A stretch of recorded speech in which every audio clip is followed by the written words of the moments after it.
संगवारी हो, राम राम, जय जोहार, जय छत्तीसगढ़। और नाम शेखर है। मैं नॉलेज हब कोचिंग संचालित करता हूँ आपके अपन राज्य छत्तीसगढ़ में, आपके अपन प्रदेश छत्तीसगढ़ में।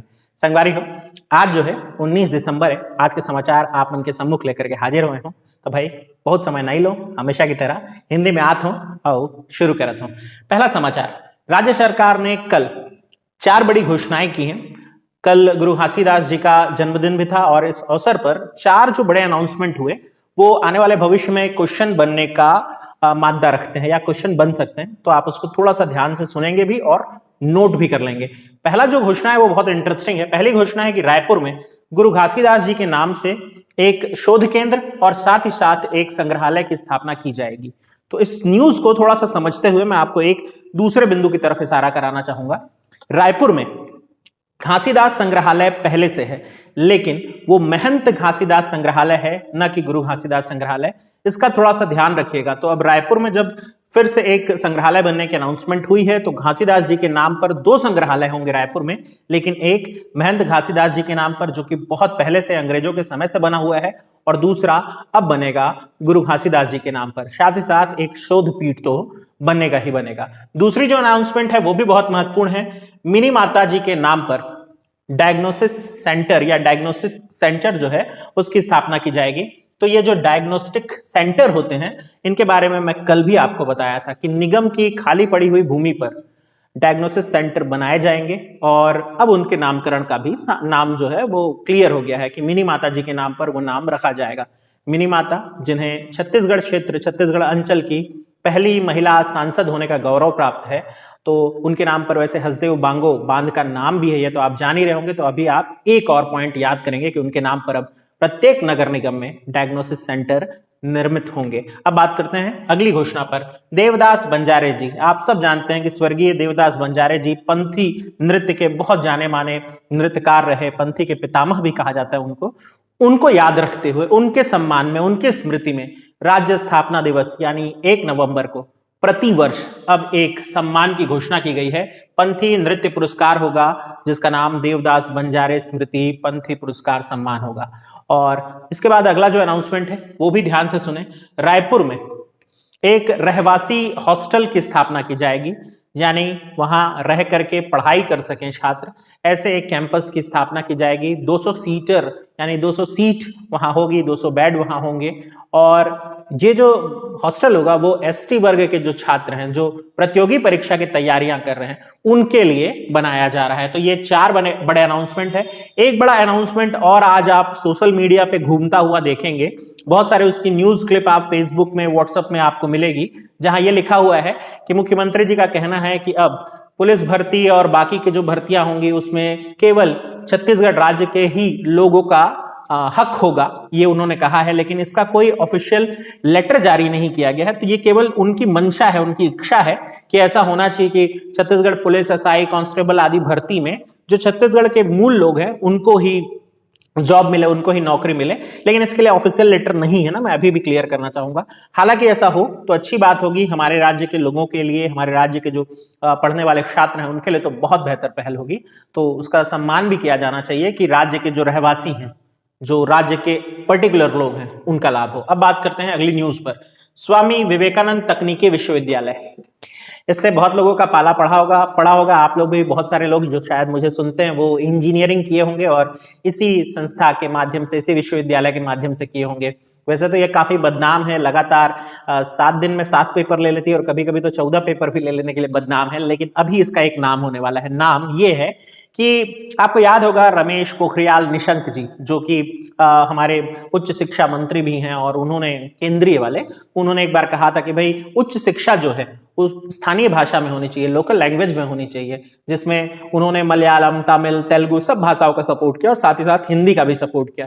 तो तकनीकी शिक्षा में हिंदी लागू करने का प्रयास किया जा रहा है और इंजीनियरिंग की पढ़ाई हिंदी में हो सके इसके लिए किताबों की जरूरत पड़ेगी। और तकनीकी किताबें हिंदी में छापने का काम या हिंदी में बनाने का काम अब दिया गया है, छापना नहीं कहना चाहिए, बनाने का काम दिया गया है स्वामी विवेकानंद तकनीकी विश्वविद्यालय भिलाई को। तो ये बड़ी जिम्मेदारी मिली है। लेकिन एक चीज आपको अभी भी बता दूं, जो टेक्निकल टर्म्स है वो तो अंग्रेजी ही रहेंगे। हाँ, वो कॉन्सेप्ट क्या है, वो थ्योरी क्या है जिसको आप अंग्रेजी में पढ़ते थे, वो थ्योरी आपको सरलीकृत हिंदी भाषा में समझ में आ जाएगी। अब ये सरलीकृत होगी या गूगल ट्रांसलेटेड भगवान जाने, लेकिन हाँ, आप भिलाई की स्वामी विवेकानंद तकनीकी विश्वविद्यालय के नाम एक उपलब्धि दर्ज होते हुए देख पा रहे हैं। बात करते हैं, अच्छा ये अनाउंसमेंट किसने की थी वो भी देख लेते हैं। All India council for technical education ने ये जिम्मेदारी सौंपी है हमारे संस्थान को। अब बात करते हैं food processing unit. Food processing unit जो है उसको मंडी शुल्क में 2 करोड़ रुपए वार्षिक छूट जो है वो देने की अनाउंसमेंट की गई है। तो वो सभी संस्थाएं जो फूड प्रोसेसिंग का काम करती हैं, वो सभी यूनिट्स जो फूड प्रोसेसिंग का काम करती हैं, फिर चाहे वो अलग अलग श्रेणियों की हो, सूक्ष्म, लघु, मध्यम या बृहद श्रेणी की, और अगर वो राज्य में निवेश करके राज्य में वो संस्थान चला रही हैं, तो उन्हें मंडी शुल्क में अधिकतम 2 करोड़ वार्षिक छूट मिलेगी। इसमें एक पहलू यह भी जोड़ा गया है, वो मैं यहां लिखा नहीं हूं, आप चाहें तो समझ सकते हैं। जैसे मान लीजिए किसी संस्था का, किसी ऐसी संस्था है जो कि सूक्ष्म उद्योग है और फूड प्रोसेसिंग का काम करती है, और उसकी कुल लागत जो है, मैं एक एग्जांपल दे रहा हूं, कुल लागत यदि 100 रुपए है तो उसके 75 रुपए से ज्यादा उसे छूट नहीं मिल सकेगी, यह तय किया गया है। अधिकतम छूट 2 करोड़ रुपए वार्षिक हो सकती है और वो एक परसेंटेज के आधार पे होगी, यानी किसी भी दृष्टि में 75% उस जो यूनिट है उसकी लागत से ज्यादा आपको छूट नहीं मिल सकेगी। ये एक पॉइंट था, उसको आपको समझना चाहिए था। और ये सभी श्रेणी में प्राप्त होगी, यानी हर श्रेणी के, कभी कभी ऐसे क्वेश्चन आ जाते हैं कि फूड प्रोसेसिंग यूनिट को जो छूट देने की घोषणा की गई है वो किस तरह की संस्थाओं के लिए है, सूक्ष्म उद्योगों के लिए, लघु उद्योगों के लिए, बृहद उद्योगों के लिए। तो सभी चारों कैटेगरी में, सूक्ष्म, लघु, मध्यम और बृहद, चारों कैटेगरी में। अब बात करते हैं अगली न्यूज पर, अभिजीत पति। तो अभिजीत पति जो हैं वो एक बड़े महत्वपूर्ण व्यक्ति हैं छत्तीसगढ़ में जो कार्यरत हैं। इन्हें बिजनेस लीडर ऑफ एशिया सम्मान दिया गया। पहले सम्मान देख लेते हैं। अभिजीत पति को बिजनेस लीडर ऑफ एशिया सम्मान दिया गया। अपने कार्य क्षेत्र में उत्पादन के साथ साथ गुणवत्ता मेंटेन करने आदि के लिए दिया जाता है। वैसे अभिजीत पति कौन है, तो बाल्को के सीईओ है। बाल्को क्या है तो आपको पता ही है, भारत एल्यूमिनियम कॉर्पोरेशन लिमिटेड, जो कि एल्यूमिनियम उत्पाद तैयार करती है और दुनिया भर में इसके उत्पाद जो है वो सप्लाई भी होते हैं। तो अभिजीत पति का नाम आपको याद रखना है। अब बात करते हैं अगली न्यूज, सीसीटीएनएस। सीसीटीएनएस यानी होता है crime and criminal tracking network system. Crime and criminal tracking network system, ये केंद्रीय स्तर पर कार्य करने वाला एक डिवाइस है, एक सॉफ्टवेयर है, जिसमें देश भर के सारे पुलिस तंत्र जुड़े हुए हैं। और छत्तीसगढ़ के 3 पुलिस कर्मियों को इसमें बेहतर कार्य करने के लिए सम्मानित किया गया। कौन कौन से 3 लोग हैं जो सम्मानित हुए, आइए देखते हैं। पहले हैं SI SN Singh Chaudhary, SI SN Singh Chaudhary. दूसरे 2 कांस्टेबल हैं, काशीराम बरेड जी और फिर कांस्टेबल उपेंद्र सिंह ठाकुर। ये तीनों को अच्छा कार्य करने के लिए सीसीटीएनएस क्षेत्र में सम्मानित किया गया, और सम्मानित करने का काम किया केंद्रीय गृह सचिव ने। वैसे पुलिस या आंतरिक सुरक्षा जो होती है, इनफैक्ट पुलिस तो ऐसा है कि राज्य सूची का विषय होता है, और जितने भी आंतरिक सुरक्षा है वो गृह मंत्रालय के भीतर आती है, इसलिए गृह सचिव जो है वो इनको सम्मानित किए। गृह सचिव जो अजय भल्ला जी हैं, अजय सिंह भल्ला, उनके हाथों ये सम्मान इन्हें मिला। और छत्तीसगढ़ को खास तौर पे एक नवाचार, एक इनोवेटिव तरीके के लिए सम्मान दिया गया, स्पीच टू टेक्स्ट। अब ये स्पीच टू टेक्स्ट क्या है मैं समझा दूं आपको। कई बार ऐसा होता है कि पुलिस थाने में, अब हर पुलिसकर्मी तो टाइपिंग में एक्सपर्ट नहीं हो सकता ना, लेकिन आजकल चूंकि भाई ऑनलाइन होनी है हर चीजें, एफआईआर वगैरह, तो अगर एफआईआर दर्ज करना है उस बेचारे पुलिस वाले को, तो वो कैसे करे अगर वो टाइप नहीं कर पाता। तो एक सॉफ्टवेयर इंस्टॉल किए यहाँ छत्तीसगढ़ के सभी थानों में, और उसमें क्या होता है कि आप जो पुलिसकर्मी होगा वो बोलेगा, और बोलने पर वो जो बोलेगा वो टाइप होता जाएगा एफआईआर के रूप में। ये सुविधा शुरू की गई है। तो टेक्स्ट टू स्पीच लागू करने के लिए भी छत्तीसगढ़ का काफी नाम हुआ। किस कार्य के लिए? सीसीटीएनएस क्षेत्र में। अब बात करते हैं अगली न्यूज पर। केंद्रीय पर्यटन मंत्री प्रहलाद पटेल जी हैं और ये छत्तीसगढ़ यात्रा पर आए हुए हैं। तो कई बार पूछ लेता है कि हाल ही में कौन से मंत्री छत्तीसगढ़ यात्रा पर आए थे, तो केंद्रीय पर्यटन मंत्री प्रहलाद पटेल जी आए थे। क्यों आए थे ये भी बता दूं। तो भारत सरकार की एक योजना है, एक भारत श्रेष्ठ भारत योजना, जिसमें हमारा जोड़ीदार, छत्तीसगढ़ का जो जोड़ीदार देश है, राज्य है, पार्टनर स्टेट, वो है गुजरात। और गुजरात और छत्तीसगढ़ के टूरिज्म को आपस में बढ़ावा देने, कल्चर की समझ को बढ़ावा देने के लिए अक्सर इस तरह के कार्य आयोजित किए जाते हैं। उसी उद्देश्य से उनका आगमन छत्तीसगढ़ भी हुआ था। वो कह रहे थे कि छत्तीसगढ़ के जंगल बड़े खूबसूरत है और नक्सली गतिविधियों से अगर मुक्त हो जाए तो पर्यटन में इसकी कोई बराबरी नहीं कर सकता। बिल्कुल सही है। अब बात करते हैं अगली न्यूज पर। तो ये न्यूज थोड़ा ध्यान से समझेंगे। 3,400 square feet, 3,400 square feet, the birds, the Indian lockdown and me, ये किताब है। 3,400 स्क्वायर फीट, आप चाहे तो सिर्फ इतना भी याद रख सकते हैं। आगे आजकल राइटर्स जो है ना वो कोलन लगा करके किताब का पूरा डेफिनेशन भी दे देते हैं।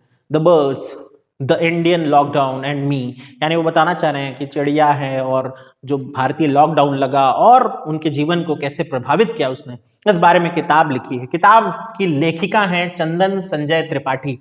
जो लोग छत्तीसगढ़ पीएससी की तैयारी कर रहे हैं शायद इस नाम से पहले से परिचित होंगे। अगर आप उपकार पब्लिकेशन की बृहद संदर्भ पढ़ते हैं तो इन्होंने ही लिखा है उनको अपने पति के साथ मिल करके। और वैसे छत्तीसगढ़ राज्य सरकार में कार्य भी करती हैं। रायगढ़ मेरे अपने जिले में पदस्थ भी थी। अभी तो वर्तमान में उच्च शिक्षा संचालय में अपर संचालक के रूप में कार्य करती हैं।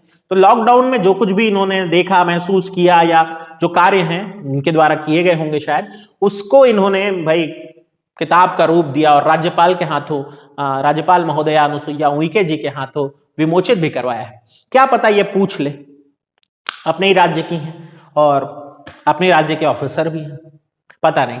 लेकिन ठीक है, देखें, आप अगर पढ़ना चाहें तो ये किताब पढ़ सकते हैं। लॉकडाउन के सबके अपने अनुभव हैं और मेरे ख्याल से किसी अधिकारी के अनुभव से कहीं ज्यादा गहरे आपके अनुभव होंगे। लेकिन आप एक अभ्यर्थी हैं तो आपको ये नाम याद करना चाहिए। बहरहाल आप अपने अनुभवों की एक किताब लिखें, पब्लिश कोई नहीं करेगा। अब बात करते हैं समर्पण अभियान की। तो मैं कल भी आपको बता रहा था समर्पण अभियान के बारे में कि छत्तीसगढ़ पुलिस जो है वो कई तरह के अभियान शुरू किए और उसमें से एक है समर्पण अभियान। जो बुजुर्ग लोग हैं हमारे, जो ऐसे बुजुर्ग हैं जिनका सहारा कोई नहीं है, उनकी सहायता के लिए छत्तीसगढ़ पुलिस कार्य करेगी। उनको क्या करना होगा, अपना नाम जाकर के थाने में रजिस्टर कराना होगा और उसके बाद छत्तीसगढ़ पुलिस उनके जीवन से जुड़े हुए जो रोजमर्रा की समस्याएं हैं उसमें हेल्पफुल रहेगी या हेल्प करेगी। ये इस योजना का लक्ष्य था। शुरुआत में इस योजना को कुछ जिलों में लागू किया गया था।